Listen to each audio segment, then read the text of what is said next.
नमस्ते and welcome to आलिम sir academy. मैं आज आप लोगों के सामने एक बहुत दिलचस्प विषय पे बात करने के लिए आया हूँ। और जो मेरा विषय है वो है जो लड़की की जो शादी की उम्र है 18 से 21 कर देने के लिए जो प्रस्ताव रखा गया है पार्लियामेंट में, उस विषय में। तो चलिए उसकी क्या विशेषता है, क्या उसकी क्या उसकी क्या लाभदायक है, उसकी क्या प्रॉफिट है जो 18 से 21 साल कर दी जाएगी, और उसकी क्या नुकसान तो इसे हम कह नहीं सकते, वो ज़्यादा ही प्रॉफिट है। तो चलिए देखते हैं। हम सबको को मालूम है जो लड़का जो है उसकी जो शादी की उम्र है वो है 21 साल, और लड़की की जो शादी की उम्र है वो है 18 साल। जो फिलहाल जिस कानून की तहत जिस कानून चल रहे हैं उस कानून के हिसाब से लड़के की जो शादी की उम्र है वो है 18। बट हाल ही में जो प्रस्ताव रखा गया है उसकी जो पासवा की जो है वो एक्सेप्ट भी कर लिया गया है, जो बिल बन के पार्लियामेंट में आएगा।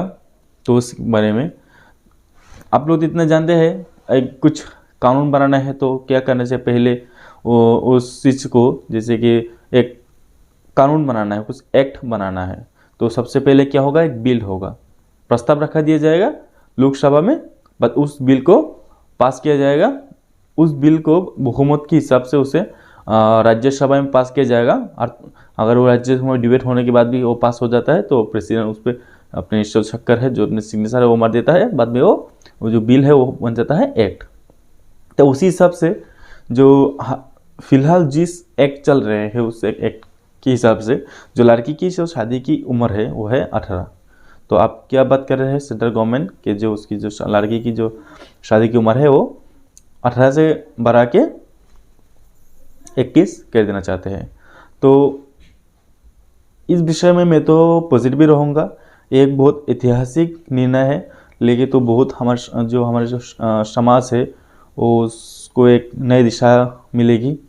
विशेष तरह से जो लड़की है उसको एक अपॉर्चुनिटी मिलेगी कि जो बहुत सारे ऐसे अभी भी समाज है जहाँ पे ऐसे तो बाल विवाह किया दिया जाता है, जो चाइल्ड मैरिज है वो कर दिया जाता है। बट कुछ ऐसे जगह है जहाँ पे 18 से है, जो कानून में लिखा गया है उस 18 एज में ही उसकी शादी होती है। बट उसकी भी कुछ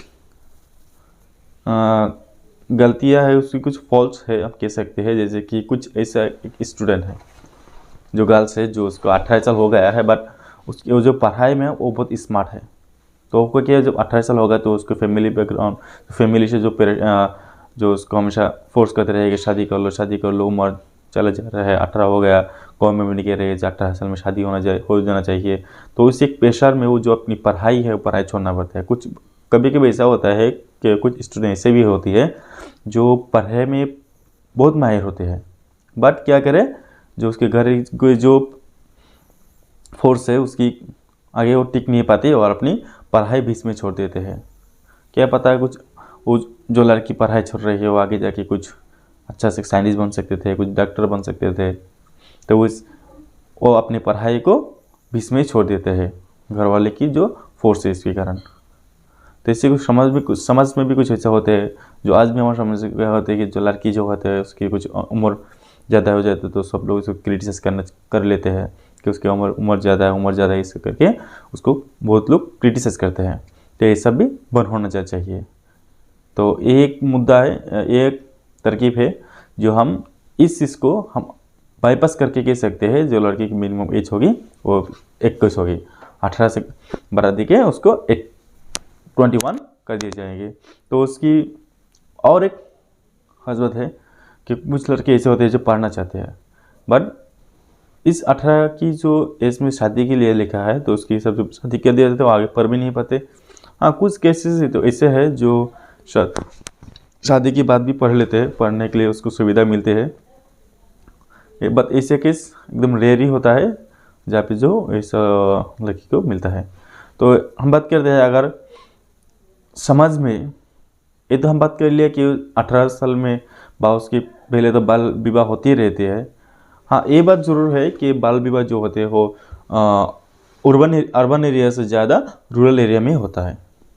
बट इसमें तो ये नहीं है कि अर्बन एरिया में जो शहरी एरिया है वहाँ पे बाल विवाह नहीं होता। वहाँ पे होता है, वहाँ पे रेयरली होता है, बट जो रूरल एरिया है, जो गांव की एरिया है, वहाँ पे ज़्यादा होता है, क्योंकि वहाँ पे जो एजुकेशन के मामले में जो सेंसस निकल के आते हैं वहाँ पे उसकी जो रिजल्ट है वो बहुत पुअर होते हैं। तो इसके लिए हर लोग कुछ राइट्स जो होती है अपने प्रति वो अच्छे से जान नहीं पाते इसके लिए, और छुप छुप के जो चाइल्ड मैरिज तो होती ही रहती है गाँव में। कुछ ऐसे जगह भी है जहाँ पे शहर में भी होती है, अर्बन एरिया में भी चाइल्ड मैरिज होती है, अभी भी है। बट ये जो तरकीब लिया गया है, हाँ उससे डेफिनेटली कुछ तो फ़र्क पड़ेगा। जो फिलहाल की जो लड़की जो उसको अपॉर्चुनिटी मिले, बट इसके बाद ये नहीं कह सकते कि इस स्टेप से ही जो सारे जो फॉल्स है अभी भी, उन सारे फॉल्स दूर हो जाएंगे। अगर हम जो अभी फ़िलहाल जो एक्ट है वो तो एक्ट कब का लेके आया था, बट जब से एजुकेशन में कुछ बदलाव हो रहे हैं, हम एजुकेशन के रेशियो में बात करें तो उस हिसाब से 90 से लेके अभी तक जिस रेशियो में औरत की जो लड़की की जो अपनी करियर में जितना फोकस कर पाया, शायद ही वो आगे कर पाते, क्योंकि पहले एजुकेशन जो क्वालिटी है वो अच्छा नहीं था। बट अभी ये जो क्वालिटी है वो बहुत अच्छा है। बहुत मतलब इतना भी नहीं, बस जो एजुकेशन जो क्वालिफिकेशन है वो अच्छा है। बट आशा करता हूँ कि आगे और अच्छा होगा। जैसे कि फिलहाल हाल ही में जो न्यू एजुकेशन पॉलिसी लेके आया था, उस हिसाब से जो 24 से पहले लागू हो जाएगा, और वो लागू हो जाए तो एजुकेशन लेवल में एक बहुत बड़ा बूस्ट मिलेगा। और उस हिसाब से हम कह सकते हैं कि जो फिलहाल आगे आने वाले जो पीढ़ी है, जो उसकी एजुकेशन पॉलिसी होगी तो अच्छा होगा। अभी फ़िलहाल जो हम स्टडी कर रहे हैं वो है ट्रेडिशनल डिग्री कोर्स है। हाँ कुछ प्राइवेट में दिया जाता है प्रोफेशनल, बट जो रेयरली हम गवर्नमेंट स्कूल में कॉलेज में पढ़ते हैं वो है ट्रेडिशनल डिग्री कोर्स, जो हमारे व्यक्तित्व जीवन में उतना काम में नहीं आता। जैसे कि हम कह सकते हैं कुछ अगर कुछ हम हिस्ट्री पढ़ने तो हम तो कुछ ऐसा काम तो नहीं कर सकते कि जो हमारा आर्थिक अवस्था ठीक हो, आर्थिक अवस्था ठीक हो जाए। हाँ ये कर सकते हैं कि टीचर बन के हम हेल्प कर सकते हैं, नॉलेज दे के हम अपनी जो इकोनॉमिक कंडीशन है वो ठीक कर सकते हैं। But as a engineer student जो एक प्रोफेशनल डिग्री है उसकी जो महत्व बहुत ज़्यादा है, तो हम इसको डिनाई नहीं कर सकते। बट जो प्रोफेशनल डिग्री है उसकी कुछ वैल्यू अलग है। हाँ ट्रेडिशनल जो कोर्स होता है उसमें हमारे जो इतिहास है वो अच्छे से डिफाइन किया होता है, और हमारा इतिहास हमें जानना चाहिए और इतिहास से सीखना है।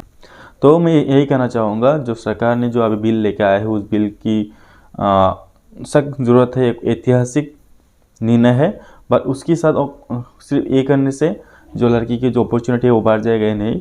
उसके साथ हम सरकार गवर्नमेंट को ये भी करना होगा कि जो एजुकेशन पॉलिसी है, जो एजुकेशन जो स्टेप है वो बहुत बेहतर करना पड़ेगा, तभी जाके जो हमारी जो लड़कियां हैं उसको अपनी राइट्स मिलेगी। और एक बात, लड़की जब अच्छे से पढ़ लेगी तभी वो अपनी राइट के बारे में जान पाएगी, और तभी वो जाके अपनी जो राइट हो जो अपनी राइट है वो ले सकेगी। तो इसीलिए मैं गवर्नमेंट से रिक्वेस्ट करता हूँ कि जो अभी फ़िलहाल जो लड़के के लिए जो 18 से 21 करने के लिए निर्णय ले रहे हैं वो बहुत अच्छा है, और आशा करता हूँ कि आगे और कुछ ऐसे स्टेप लेके कि जो लड़की को एक ऐसा अपॉर्चुनिटी देगी कि वो अपनी शिक्षा और बेहतर तरीके से ले सकेगी, कि वो अपनी शिक्षा लेके जो अपने देश की जो कंट्रीब्यूशन है उसमें आगे हाथ बढ़ाएगी। एक रिपोर्ट में भी ऐसा भी कहा गया था कि अगर इंडिया के हर एक घर की जितनी भी औरत है, हर एक औरत अपनी कंट्रीब्यूशन लगाएगी तो अपनी जो कंट्रीब्यूशन लगाएगी तो इंडिया का जो जीडीपी है वो दुगनी हो सकती है। जो इंडिया की जो इकोनॉमी है वो दुगनी हो जाएगी अगर हर एक औरत उस काम पे अमल रहे तो इसलिए गवर्नमेंट से अनुरोध करूँगा कि इस लॉ पास हो जाने के बाद आप कुछ ऐसा भी स्टेप लीजिएगा कि जो लड़के की जो एजुकेशन क्वालिफिकेशन है वो और बेहतर किया जाए। तो इसी ये आप सबसे विदा लेता हूँ। जय हिंद, जय भारत।